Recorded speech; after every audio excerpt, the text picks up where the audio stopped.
I'm okay, I'm fine. Kincana, kincana, teng neng neng neng neng. Ku menahan rasa sakit, rasa sakit. Few moments later.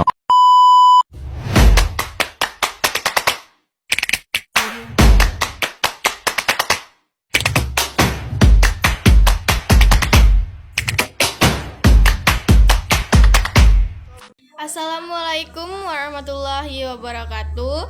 Perkenalkan, nama saya Mutiara Ramadhani dari kelas 10 TKP. Pengertian dari hardware.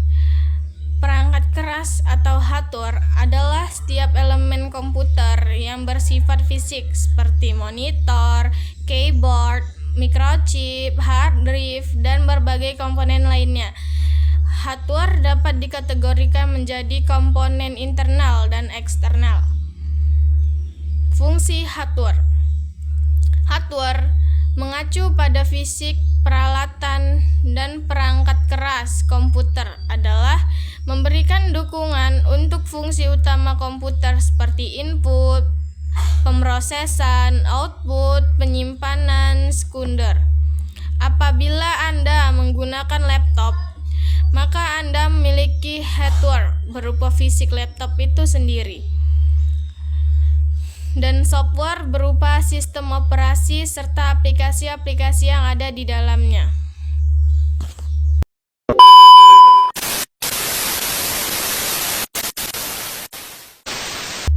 Contoh perangkat keras hardware: motherboard, CPU, hard disk, keyboard, mouse, fan color, power supply, VGA card, casing, monitor. Software.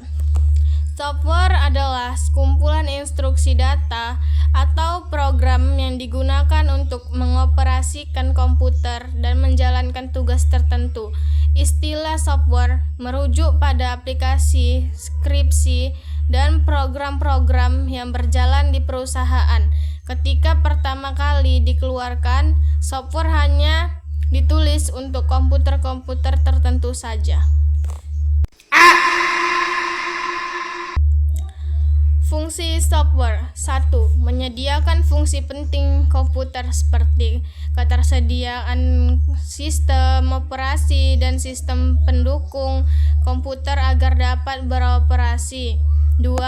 Mengelola setiap hardware yang ada di komputer agar dapat bekerja secara bersamaan.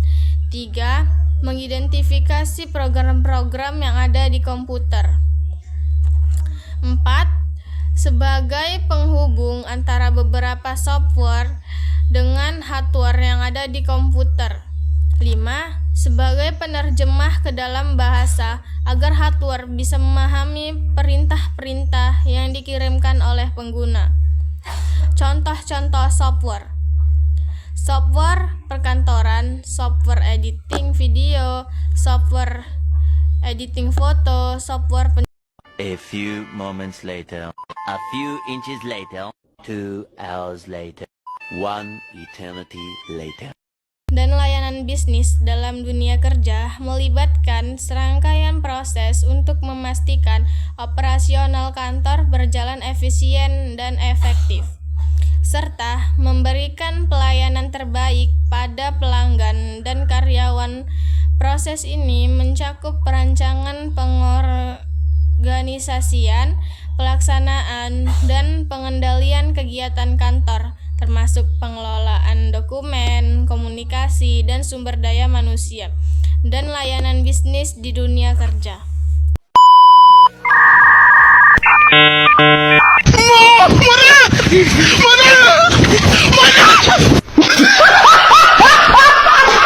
Proses bisnis manajemen perkantoran. 1. Perencanaan. Menentukan tujuan strategi dan langkah-langkah yang diperlukan untuk mencapai efisiensi operasional kantor. Ini termasuk perencanaan anggaran, penggunaan sumber daya, dan alur kerja.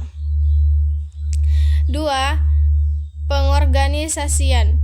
Melakukan kegiatan operasi sesuai dengan rencana yang telah disusun, termasuk pengelolaan dokumen, komunikasi internal dan eksternal, serta pelayanan pada pelanggan. 3. Pelaksanaan. Melakukan kegiatan operasional sesuai dengan rencana yang telah disusun, termasuk pengelolaan dokumen, komunikasi internal dan eksternal, serta pelayanan kerja ke pelanggan. 4. Pengendalian.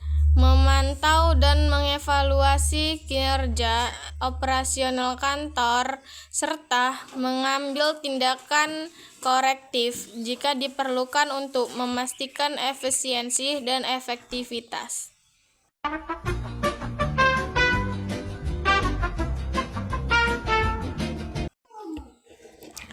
Profil pekerjaan atau profesi (job profile) dan peluang usaha di bidang manajemen perkantoran dan layanan bisnis mengacu berbagai posisi seperti resepsionis, sekretaris, staf administrasi, arsiparis, customer service, dan personal assistant. Peluang usaha yang menjanjikan di bidang ini termasuk layanan bisnis online, jasa sewa ruang kerja, dan pengelolaan acara atau event organizer.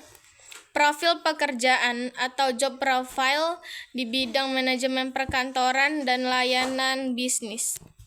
Perlindungan dan antisipasi dari kecelakaan kerja. 1. Merencanakan prosedur perlindungan K3. Setelah mengenal dan mengidentifikasi jenis bahaya dan resiko kecelakaan kerja, upaya selanjutnya dilakukan sebagai perlindungan dan antisipasi kecelakaan kerja adalah mencatatnya dalam bentuk laporan. Laporan ini akan dievaluasi dan dianalisis untuk menjadi pedoman dalam melakukan perencanaan, mekanisme, dan tindak pelindungan terhadap pekerja dari setiap potensi bahaya dan kemungkinan kecelakaan kerja yang dapat terjadi.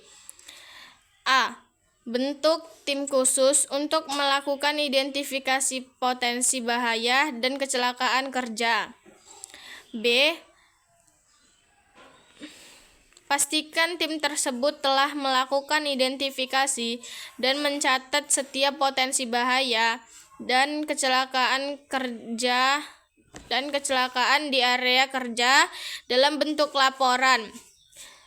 C. Sebelum melakukan analisis dan review laporan, pastikan semua definisi pada tim identifikasi telah mengumpulkan laporan akan bahaya dalam from diskusi.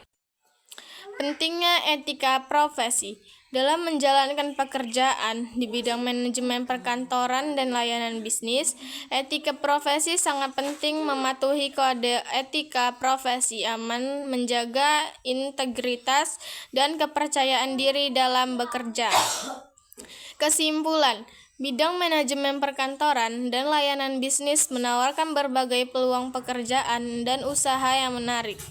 Dengan keterampilan yang tepat dan etika kerja yang baik, individu dapat meraih kesuksesan dalam karir dan bisnis mereka. Otomatisasi perkantoran. Pengertian otomatisasi perkantoran. Kata otomatisasi berasal dari bahasa Inggris automation yang berarti penggunaan peralatan otomatis. Sedangkan arti otomatisasi dilihat dari Kamus Besar Bahasa Indonesia berasal dari kata otomatis yang berarti belajar dengan sendirinya. Otomatisasi kantor sering disebut juga office automation atau OA. Otomatisasi kantor adalah penerapan sistem elektronik pada pekerjaan kantor dan bertujuan untuk dapat mewujudkan pelaksanaan prosedur kerja secara sempurna yang berjalan secara otomatis. Aku hanya memikirkan satu peraturan penting. Kenapa kau lakukan hari ini kalau kau bisa melakukannya besok? Few moments later. Atmaja 2018. Definisi Kan otomatisasi kantor merupakan perencanaan yang mengaplikasikan teknologi tinggi melalui perbaikan proses pelaksanaan pekerjaan demi meningkatkan produktivitas pekerjaan. Maaf jika video tidak sempurna, karena yang sempurna hanya kita yang dulu pernah bersama. Cukup sekian video dari saya. Video yang usai begitu cepat, sama halnya dengan dia yang kisahnya singkat, namun kenangannya melekat. Hidup sendiri tanpa kekasih. Sekian dan terima kasih. Wassalamualaikum warahmatullahi wabarakatuh. Tapi bohong.